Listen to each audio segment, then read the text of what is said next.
Olá, bom dia amigos e amigas aqui do canal Dica de Hoje. Hoje é segunda-feira, na verdade a última segunda-feira do mês, e vocês sabem que na última segunda-feira do mês a gente sempre tem o nosso vídeo da carteira do YouTube.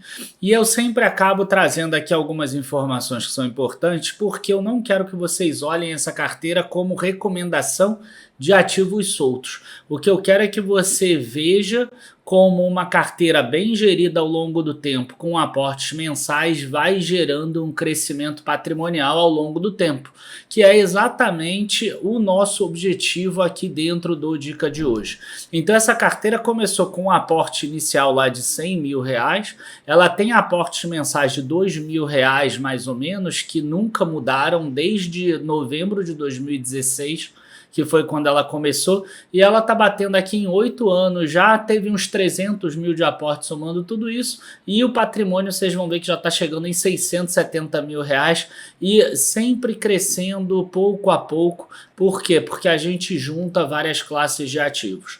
Então o que eu quero que vocês percebam nesse vídeo aqui, nesses vídeos da última segunda-feira de cada mês, é a importância de você fazer uma boa alocação estrutural, uma importância de você fazer uma boa gestão dos teus recursos, inclusive de todas as ações da carteira, nenhuma delas muda desde 2019, exatamente para a gente mostrar que você não precisa nem ficar acertando aquele ativo. Nesse período a gente já teve até empresa que faliu dentro da carteira e que parou de ser negociada e foi marcada a zero, como a Saraiva, por exemplo, e mesmo assim a carteira continua subindo dentro do nosso processo de gestão. Então, convido vocês a, depois da vinheta, já começar a ver esse vídeo. Também curtam, se inscrevam no canal, porque acaba sendo importante para que esse vídeo chegue para a maior parte das pessoas e que precisam com certeza desse conteúdo. A gente já vai começar logo depois da vinheta.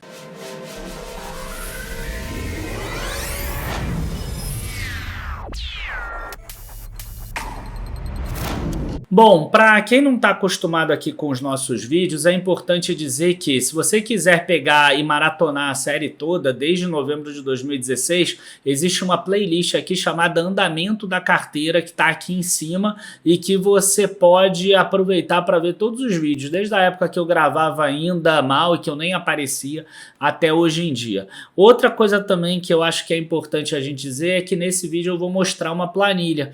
Essa planilha é exclusiva para quem é assinante nosso dos planos de ações do plano Renda Total, tá? Então, se você for de um desses planos assinantes, você tem lá dentro da área de membros uma forma de você baixar a planilha que eu vou mostrar nesse vídeo de hoje. E o terceiro ponto que eu gostaria de falar para vocês é o seguinte, que esse vídeo ele sempre é estruturado da seguinte forma. Primeiro eu mostro as novidades que tiveram dos ativos que a gente tem em carteira, e dessa vez vão ser muitas novidades, e depois a gente mostra a planilha com as alterações, o que foi feito, né? Onde foi feito o aporte desse determinado mês, porque aí é um bom balizador provavelmente para a carteira de vocês também dentro dos percentuais determinados para cada ativo. E vamos aproveitar para começar esse vídeo aqui, então agora, já que a gente passou por todos os comunicados. Bom, primeira coisa que eu acho que é importante da gente mostrar é o seguinte, a gente teve uma queda muito forte aqui no Tesouro Direto, tá? Inclusive na própria planilha eu acho que fica até mais fácil da gente observar isso, quando a gente vê os valores aqui dos títulos, né? Então, é melhor pegar até por aqui, o preço dos títulos aqui, olha só.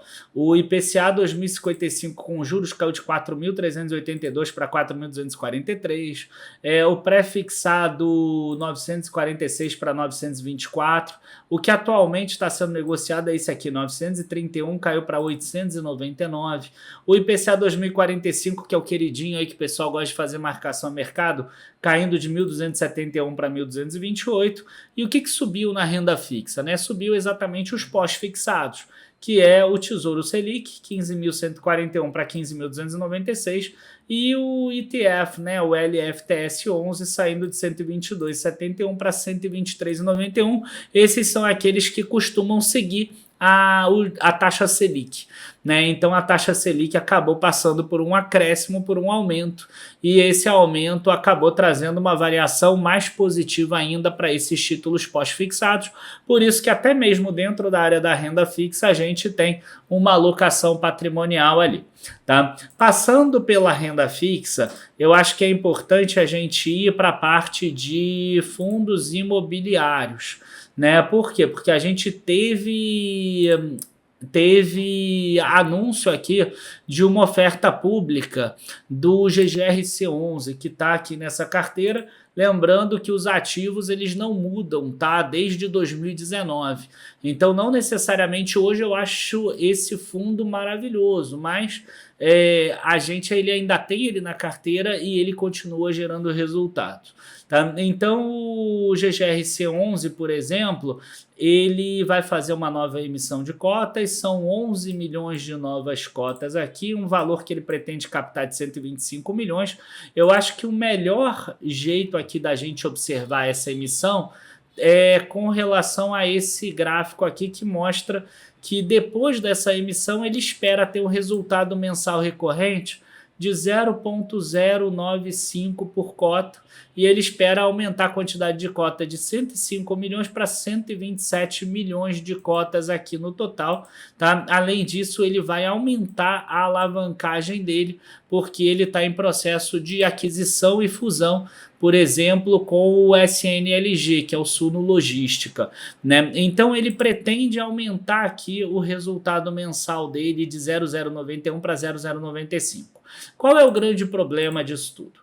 Né, o grande problema é que essa emissão aqui, ó, ela é de 11,31 mais 0,04 de custos, que dá R$ 11,35. Então, se você fizer uma conta rápida aqui, né, você vai ver o seguinte: vamos imaginar 0,095 vezes 12, porque são 12 meses, 1,14. Dividido por 11,35, você tem aqui, eu vou até multiplicar por 100 para ficar mais fácil, você tem um yield de 10,04% na emissão. Agora, se você comprar mercado e ele não fizesse essa aquisição, por exemplo, você teria 1,092, um resultado mensal menor. Mas você hoje está pagando 10,65 na cota, o que dá um yield anual de 10,25. Então, essa emissão de cota é uma detratora de valor. Logo, a gente, dentro do fundo da nossa carteira aqui fictícia do YouTube, a gente não vai entrar na emissão. Tá? Então, como vocês podem ver, a gente não está falando se o fundo é bom, se o fundo é ruim e etc. A gente apenas está analisando matematicamente essa emissão e vendo que vale mais a pena você comprar no valor a mercado atual, porque o acréscimo que você vai ter de resultado, de acordo com o que a própria gestão mostra para a gente, não faz sentido. Teria que ter um desconto menor em termos de valor de mercado para valer a pena essa emissão. Então, nesse momento, não vale a pena a gente participar dessa emissão. Tá? Outra coisa aqui também são alguns dividendos que apareceram, né? Itaúsa declarou juros sobre capital próprio de 500 milhões aqui, o que dá 0,0484 por ação. As ações já estão ex juros sobre capital próprio. Pagamento vai ser feito até o dia 30 de abril de 2025. Além disso, vai ter agora em outubro o pagamento daqueles juros trimestrais aqui. Outra empresa que acabou divulgando dividendos aqui foi Direcional, e foi interessante que ela fez um ganho no equity swap, porque ela comprou as ações, recompra para tesouraria, e aí ela tinha que fazer o equity swap, né, por causa de questões ali de capital social. E aí a ação dela subiu, e quando ela desfez o equity swap, o que aconteceu? Ela fez um ganho de capital. E esse ganho de capital, o Conselho de Administração achou por bem distribuir 79 milhões de reais, o que vai dar 46 centavos por ação. Ainda não existe uma data definida para o pagamento, mas 120 dias contados da data ex-dividendos, a data ex-dividendos 18/9/2024. Então, na nossa planilha, a gente botou aqui que vai pagar pagar até o dia 18/1/2025. Tá? Outra empresa aqui que aprovou remuneração foi Banco do Brasil, que vai pagar agora dia 27 de setembro de 2024, 18 centavos de juros sobre capital próprio. Tá? As ações já estão ex-juros sobre capital próprio desde o dia 12/9. E finalmente aqui eu vou aproveitar para trazer algumas informações de Alupar, que faz parte da carteira e que tem me chamado a atenção, que é o seguinte: ela começou a entrar em leilões fora do Brasil. Ela já tinha linhas de transmissão fora do Brasil há bastante tempo, mas agora ela começa a aumentar o percentual dessas linhas de transmissão em relação ao todo. Ela começa a estar muito mais focada no exterior. Por exemplo, no Peru, ela conseguiu a adjudicação de 5 projetos de transmissão. A RAP vencedora aqui, 59,9 milhões. O CAPEX de 400. Quando você divide um pelo outro, dá em torno de 15% essa relação. Ou seja, ela vai receber por ano 60 milhões para um investimento de 400 milhões de dólares. Isso dá 15% ao ano. Outro leilão que ela se tornou vencedora também foi esse outro também no Peru. 6,2 milhões que ela vai receber por ano, em um período de 30 anos, exatamente como acontece no Brasil, e um investimento previsto de 42,8, uma relação de 14,6. E aí eu peguei um leilão que ela ganhou no início do ano para a gente ver essa relação no Brasil, e a gente vai ver que no Brasil aqui ela conseguiu a 154 milhões de reais, um CAPEX estimado de 1.390 bilhão. Então, quando a gente faz essa conta aqui, 154,4 dividido por 1.390, a gente, vou multiplicar aqui por 100 para ficar mais fácil também, a gente vê uma relação de 11,10. Né? Então, na verdade aqui, é claro que esse aqui é o CAPEX da ANEEL, não necessariamente é o CAPEX que ela vai utilizar, porque ela pode conseguir descontos, ela pode conseguir sinergias com outras linhas e etc. Tá? Mas... desculpa aqui, para ela conseguir algo similar ali a 14,5, 14,6 que ela tem conseguido, ela vai ter que conseguir baixar esse CAPEX de 1.390 para 1.064. Tá? É um desconto que é bastante expressivo. Aqui, ó, é um desconto de 24%. Às vezes as empresas conseguem, mas não é tão simples assim conseguir esse desconto de 24%. Tá? Prazo é o mesmo, 30 anos. Operação início para 2029 da mesma forma.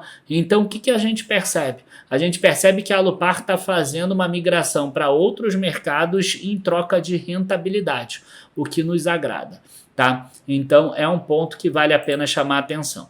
Agora a gente vai passar para a planilha, mas antes de eu falar da planilha, eu quero aproveitar para convidar vocês para o nosso Black October. Tá? A gente ia fazer o Black Friday normal, como todo mundo, em novembro, só que a gente viu que o mercado está começando a dar oportunidades nesse momento. No Brasil, a gente tem o início de um ciclo de alta de juro que é muito bom para determinadas empresas, e nos Estados Unidos a gente está tendo um ciclo de queda de juro que é bom para outro tipo de empresa. Então, a gente, ao invés de esperar lá novembro para fazer como todo mundo, a gente está priorizando você. A gente está priorizando essa oportunidade que o mercado está dando para a gente, que a gente não sabe quando vai aparecer. A gente não sabe se em novembro vai estar boa também, né? Pode até talvez estar melhor, mas a gente não sabe. Então, a gente preferiu antecipar aqui e a gente vai fazer a Black October. Para você participar, afinal são várias ofertas que vão ter, uma por semana mais ou menos, então você precisa se inscrever aqui embaixo no link da descrição ou nesse QR Code que está aparecendo aqui do lado. Você vai conseguir se inscrever gratuitamente para você receber todas as ofertas, seja no teu e-mail ou seja num grupo do WhatsApp ou do Telegram que você venha a entrar. Então você vai receber lá todas as informações, além de alguns estudos que são interessantes, alguns e-mails que acabam tendo conteúdo também e que vai fazer você se tornar um investidor melhor, mesmo que você não assine nenhum produto. Então, ali embaixo você tem o link para você se inscrever gratuitamente e ter acesso a todas as ofertas. Agora, no dia 1º de outubro, ou seja, amanhã de quando vocês estão vendo esse vídeo, já vai começar a primeira das ofertas. Então, se inscreve logo e fica atento no teu e-mail e nos grupos para você conseguir ter acesso aí às melhores informações, às melhores recomendações antes de todo o mercado. Bom, enfim, vamos agora passar aqui para a planilha, como eu acabei falando antes. E a nossa planilha, a principal célula dessa planilha é isso daqui, né, que aqui diz exatamente a alocação estrutural que a gente quer. À medida que a bolsa foi subindo, o que aconteceu? A gente reduziu o percentual em bolsa. Então aqui a gente está falando que a gente quer 54% em ações Brasil, 21% fundos imobiliários, 17% renda fixa e 8% internacional. Afinal, a gente não quer uma carteira tão internacional assim, né? A gente viu até que a gente subiu um pouco a internacional, agora que caiu a ações, né, no caso, e a gente pode ver que quando a bolsa estava lá, ó, a 100 mil pontos, por exemplo, abaixo de 100 mil pontos, a gente estava com 60% em ações e estava só com 13% em renda fixa. Então a gente vai fazendo alterações, mas são alterações muito pequenas em termos de percentual. Tá? E já com as alterações que a gente fez nesse relatório, a gente vê que ações ainda está devendo um pouquinho, a gente comprou um pouco, mas ainda está devendo 53,64%. FIIs, a gente comprou um pouco e voltou para o percentual, que é 21,06%.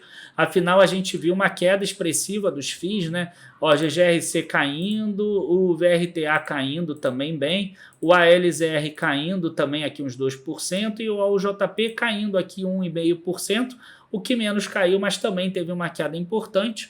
O que puxou para cima foi o internacional, que mesmo sem aporte nenhum, subiu de novo o percentual dele de 7,60 para 7,85 e agora para 8,12. A gente vê que mesmo sem o câmbio mudar, a gente teve uma valorização desses ativos internacionais e a parte de renda fixa, como a gente falou, teve uma queda, mas ainda permanece acima dos 17%. Então, o que a gente fez de compra e venda? Né? A gente, dessa vez, comprou só 2 ativos. A gente comprou Klabin e a LZR11. Aí você vai perguntar assim, Daniel, por que esses 2? Você acha que Klabin está num bom momento? Você acha que a LZR11 está num bom momento? Como eu sempre falo para vocês, o nosso objetivo é tentar fazer com que todos os ativos tenham mais ou menos o mesmo valor. Tá? Então, Klabin era unicamente o que estava abaixo. Você vê aqui que ela está com 42.100, ela estava um pouco abaixo ali da Vale, de 39.200. Então a gente comprou um pouco de Klabin e a gente aproveitou para igualar a quantidade aqui para 10 mil exato, né? Estava 9.390 porque teve uma bonificação lá, então ficou quebrado o número. A gente aproveitou para jogar para 10 mil. E a mesma coisa aqui nos fundos imobiliários, né? O ALZR ele estava abaixo dos outros. E aí a gente comprou exatamente ele, agora ele é o que está acima dos outros. Se no próximo mês precisar fazer um aporte em ações e fundos imobiliários, vai ser em Vale, né? Se não subir Vale, obviamente, e em VRTA, se não subir para caramba o VRTA, obviamente, porque senão ela vai passar o de outros, né? Se Vale subir muito e Petrobras cair, por exemplo, acaba que vai virar Petrobras o que tem menos. Talvez uma pergunta que vocês venham fazer é por que não ser educacional? Né? Ser educacional está só com 14 mil. Né? Aqui a gente vê inclusive a Saraiva que faliu, né, ao longo do tempo. Exatamente por quê? Porque a gente tem uma regra que a gente não aporta em ativos que não pagam dividendos nos últimos 12 meses. Tá? E a Ser Educacional ela não tem pago dividendo, na verdade, desde dezembro de 2021, se eu não me engano. Exatamente, desde dezembro de 2021. Então está estagnado desde janeiro de 2023 a Ser Educacional sem a gente fazer aportes nela. Então, quando ela voltar a fazer pagamento de dividendos, a gente deve começar a fazer aportes mais fortes em Ser Educacional, mas por enquanto ela está em stand-by, ela está em quarentena. Tá? A gente também não está fazendo a venda dela, porque a gente não quer fazer recomendação nesse vídeo. As recomendações, como a gente sempre fala, são nos nossos produtos recomendados. Tá? É importante sempre deixar claro isso. A gente pode fazer recomendação, a gente é uma casa de análise certificada pela APMEC, eu sou um analista certificado pela APMEC desde 2017 e a gente pode fazer essas recomendações, mas a gente faz recomendação para assinantes dentro dos relatórios, nos nossos produtos de análise. Por isso é importante você aproveitar Black October. Essas assinaturas vão estar com desconto, tá? Então você pode aproveitar ali embaixo. Aqui a gente está mostrando como você deveria gerenciar a sua carteira, tá? Aproveitando que a gente já está nessa tela aqui, a gente pode ver que Itaúsa pagou dividendo em setembro, né? Agora, na verdade, nesse período, desde o último vídeo até agora, que dá de 21 de agosto até 24 de setembro. A Vale pagou também, a Petrobras pagou e Banco do Brasil pagou o anterior ali. Esse agora de 27 de setembro ainda não entrou aqui. E os fundos imobiliários pagaram também. Internacional e renda fixa não pagaram, mas foi o suficiente para a gente conseguir R$ 4.228 de dividendos ou de juros sobre capital próprio aqui. E é interessante a gente ver aqui alguns gráficos, né? Aqui são os dividendos dos últimos 12 meses. A gente vê que ali em 2022, quando as commodities estavam muito caras, o petróleo estava 120, 130 dólares, o minério de ferro a 216 dólares, a gente viu aqui que Vale e Petrobras pagaram muitos dividendos. A carteira aqui chegou a ter 10% de yield, o que era algo insustentável. Só que 2 anos depois, fazendo os aportes, reinvestindo e etc., você vê que ela já chega de novo nos dividendos de 44, 45 mil, no mesmo patamar de 2 anos atrás, mas agora de forma muito mais sustentável, né? Então, isso aqui é interessante da gente observar. Vale e Petrobras já estão diminuindo os dividendos que elas pagam, mas a gente já está com o mesmo valor aqui do que era antes. Outro gráfico aqui que é interessante a gente ver é esse aqui de fundos imobiliários, né? Então a gente já está conseguindo se manter aqui num patamar de pelo menos R$ 1.200 todos os meses de rendimento só de fundos imobiliários. E rendimento de fundos imobiliários a gente vê que ele vai crescendo ao longo do tempo, o que acaba sendo muito interessante. Diferente de ações, que é um sobe e desce danado. Então eu sempre gosto de ter fundos imobiliários também. Por quê? Porque você vai garantindo pelo menos um rendimento mínimo para a tua carteira. E é claro que ações a gente acaba recebendo todos os meses também. E aqui tem o rendimento total, né? Rendimento total, a gente percebe o quê? Que para esse ano a gente tinha uma meta de todos os meses do ano acima de R$ 2.000. A gente já furou isso em abril aqui, que a gente não conseguiu 1.508. E a outra meta era 6 meses acima de 4 mil. E a gente já está com 5 meses com esse, né? 1, 2, 3, 4 e 5, tá? Outubro vai ser um mês difícil. Se bobear, a gente não vai chegar nem nos 2.000 pelo que eu estou vendo de cálculo. Mas aí depois, novembro e dezembro, a gente vai tentar ver se a gente consegue até 7 meses acima de R$ 4.000. Você vai ver que agora não tem mais um mês como esse de 11 mil, porque foi aquela alta de dividendos lá da Petrobras e da Vale puxada pelas commodities, mas mesmo assim a gente vê que é muito mais constante os dividendos nesse período aqui, tá? Então, a gente tem conseguido bons números e esses números acabam trazendo bons resultados aqui para a nossa carteira. E aí, como é que foi o total, né, da carteira como um todo? O total da carteira como um todo, a gente vê o quê? Que ações já estão com R$ 359 mil no total. Tá? A gente vê que fundos imobiliários agora estão com 141 mil, porque fez esse investimento de quase R$ 4 mil no LZE. O internacional, esse sim, subiu por conta própria, porque se valorizou. E renda fixa já está com R$ 115 mil. E aqui eu quero aproveitar para trazer um ponto que eu acho que é importante. Antes lá da crise de 2020, da pandemia, que a bolsa caiu muito, a gente tinha 76 mil em renda fixa. E quando veio a crise, a gente caiu para 40 mil em renda fixa. Por quê? Porque a gente aproveitou para aportar em ações, aportar em fundos imobiliários e etc. Então, a gente já está montando de novo uma estrutura muito forte de renda fixa que já tem 115 mil. Se hoje tivesse uma crise que a bolsa despencasse de novo 40%, 50%, a gente já tem aqui, a gente provavelmente cairia a renda fixa de 115 mil para uns 50 mil, a gente já teria 65 mil reais para aportar nesses outros ativos. Então isso é uma segurança tremenda para nós. Tá? E outra coisa também que eu acho que é importante a gente mostrar é o seguinte, somando os reinvestimentos, somando os aportes, a nossa carteira nem caiu, apesar da bolsa ter caído de 136 mil pontos para 132 mil pontos quando eu estou gravando. Então você vê aqui que ficou mais ou menos constante, 670 mil. E esse é o grande ponto positivo desse tipo de alocação estrutural. A bolsa cai 3%, o teu patrimônio cai 0,05%, a tua carteira rende menos 0,37%. Né? Então hoje eu tenho aportes totais de 302 mil, rendimentos, seja via dividendos, seja via valorização de ativo, de 367 mil reais. Então aqui a gente consegue ver o gráfico, né? Patrimônio versus aportes.